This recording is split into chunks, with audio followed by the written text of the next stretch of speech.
ബിസിനസ്സിൽ നഷ്ടമുണ്ടാകുമ്പോൾ നമ്മൾ സാധാരണ വലിയ കാരണങ്ങൾ തേടും. മാർക്കറ്റ് പ്രശ്നം, കോമ്പറ്റീഷൻ, സാമ്പത്തിക സാഹചര്യം. പക്ഷേ പലപ്പോഴും സത്യം വേറെയാണ്. ബുക്കർമാൻ ബിസിനസ് ന്യൂസിലേക്ക് സ്വാഗതം. ഞാൻ ദേവിക, ഡിജിറ്റൽ പ്രസന്റർ. നമ്മൾ കാണാതെ പോകുന്ന ചെറിയ തെറ്റുകളാണ് വലിയ നഷ്ടങ്ങൾക്ക് കാരണം. ഈ തെറ്റുകൾ വലിയതല്ല, പക്ഷേ തുടർച്ചയായി സംഭവിക്കുമ്പോൾ അവ നിശബ്ദമായി നിങ്ങളുടെ ബിസിനസ്സിനെ ബാധിക്കും. അതൊരു ദിവസം പെട്ടെന്ന് വരുന്ന പ്രശ്നമല്ല, ദിവസം തോറും കൂടിച്ചേർന്ന് വരുന്ന നഷ്ടമാണ്.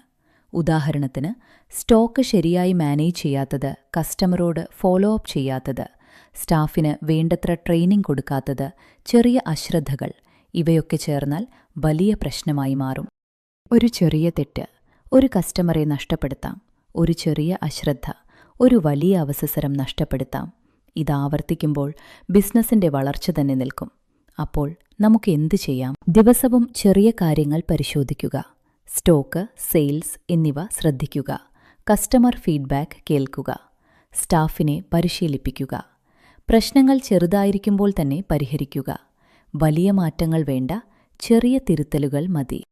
ഓർക്കുക, ബിസിനസ് തകരുന്നത് ഒരു വലിയ കാരണത്താലല്ല, ചെറിയ തെറ്റുകളുടെ കൂട്ടിച്ചേരലാണ്. വിജയകരമായ ബിസിനസ് എന്നത് വലിയ കാര്യങ്ങൾ മാത്രം ചെയ്യുന്നതല്ല, ചെറിയ കാര്യങ്ങൾ ശരിയായി ചെയ്യുന്നതാണ്. വലിയ പ്രശ്നങ്ങളല്ല, ചെറിയ അശ്രദ്ധയാണ് ബിസിനസ്സിനെ തകർക്കുന്നത്. ബിസിനസ് ന്യൂസിനെക്കുറിച്ചുള്ള നിങ്ങളുടെ അഭിപ്രായങ്ങളും നിർദ്ദേശങ്ങളും ദയവായി കുറിക്കുക.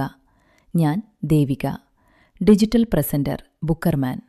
ബിസിനസ് ന്യൂസ് വീണ്ടും നാളെ രാവിലെ 7:30 കാണാം. Have a great day.